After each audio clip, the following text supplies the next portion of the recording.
आज अपन डिस्कस करेंगे circuit analysis. Circuit analysis के लिए जो अपने किरचॉफ नाम का साइंटिस्ट है उसने टू रूल्स दिए।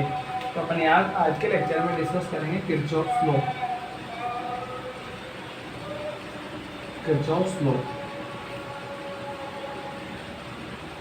किरचॉफ लॉज क्या होते हैं? किरचॉफ ने सर्किट एनालिसिस के लिए टू लॉज दिए, जिसको नंबर फर्स्ट का लॉ होता है उसको करंट लॉ बोलते हैं। तो अपने पास जो फर्स्ट लॉ आता है किरचॉफ के टू लॉज में से जो फर्स्ट लॉ आता है किरचॉफ करंट्स लॉ, तो इसको अपन केसीएल से रिप्रेजेंट करते हैं। किरचॉफ करंट लॉ, इसे अपन बोलते हैं किरचॉफ का धारा का नियम। तो ये नियम अपन से क्या बोलता है, ये रूल अपन से क्या बोलता है? ये रूल अपन से बोलता है कि कोई भी जंक्शन पॉइंट होगा या कोई मैच पॉइंट होगा, उस मैच पॉइंट पे मिलने वाली जो सभी इलेक्ट्रिक करंट है उसका एल्जेब्रिक सम अपने पास क्या होगा? ज़ीरो होगा। मतलब मान लो कि कोई अपने पास कोई जंक्शन है, कोई सर्किट में कोई जंक्शन पॉइंट है जिस पर बहुत सारी करंट्स मिल रही है। जैसे कि मान लो कि यहाँ पर इस पॉइंट पर बहुत सारी करंट मिल रही है, तो यहाँ पर मान लिया अपन ने कि ये I1 करंट है और ये अपने पास I2 करंट है, ये I3 करंट है और ये I4 करंट है।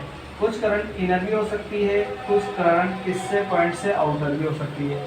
तो अपन यहाँ देखेंगे कि भाई जो जंक्शन पॉइंट होगा, जंक्शन पॉइंट पर आने वाली जो सभी करंट्स है उसका एल्जेब्रिक सम किसके इक्वल होगा? ज़ीरो के इक्वल होगा। तो देखो अपने यहाँ पर मैंने लिख दिया कि अपने पास एल्जेब्रिक सम किसके इक्वल होगा? ज़ीरो के इक्वल। पर देखो अपन कोई भी अपने पास जंक्शन पॉइंट है उसमें एंटरिंग करंट को तो लेते हैं पॉजिटिव, और जो अपने पास एग्जिट करंट होती है उसको लेते हैं अपन नेगेटिव, मतलब लीविंग करंट। तो अपने पास एंटरिंग करंट कौन सी है? इंटर कौन सी कर रही है? I1, I2, I3। और आउटर मतलब बाहर कौन सी करंट जा रही है इसमें? इसको अपन लिखेंगे leaving current, leave current. Leave current कौन सी है? I4। लीव करंट को अपन नेगेटिव लेंगे और एंटरिंग करंट को पॉजिटिव लेंगे। तो इसमें जैसे एल्जेब्रिक सम में वैल्यू पुट करेंगे तो अपने पास मिलेगा I1 plus I2 plus I3 plus minus का I4, क्योंकि लीविंग को अपन को क्या लेना है? नेगेटिव। और अपन यहाँ पे देखेंगे कि I1 plus I2 plus I3 वही उधर जाती है, क्या हो जाएगा? I4।